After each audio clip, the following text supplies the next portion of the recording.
নারকোলের ওই লম্বা মাথায় হঠাৎ দেখি কাল ডাবের মতো চাঁদ উঠেছে, ঠান্ডা ও গোলগাল।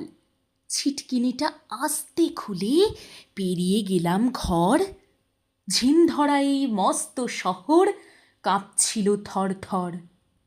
মিনারটাকে দেখছি যেন দাঁড়িয়ে আছেন কেউ। পাথর ঘাটার গির্জেটা কি লাল পাথরের ঢেউ। দরগাতলা পার হয়ে যেই মোড় ফিরেছি বাঁয়ে, কোত্থেকে এক উটকো পাহাড় ডাক দিল, আয় আয়। পাহাড়টাকে হাত বুলিয়ে লাল দিঘিটার পার এগিয়ে দেখি জোনাকিদের বসেছে দরবার। আমায় দেখে কলকলিয়ে দিঘির কালো জল বলল, এসো আমরা সবাই না ঘুমানোর দল।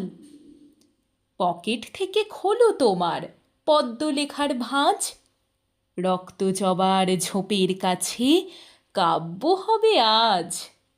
দিঘির কথায় উঠল হেসে ফুল পাখিরা সব, কাব্য হবে কাব্য হবে, জুড়ল কলরব। কি আর করি, পকেট থেকে খুলে ছড়ার বই, পাখির কাছে ফুলের কাছে মনের কথা কই।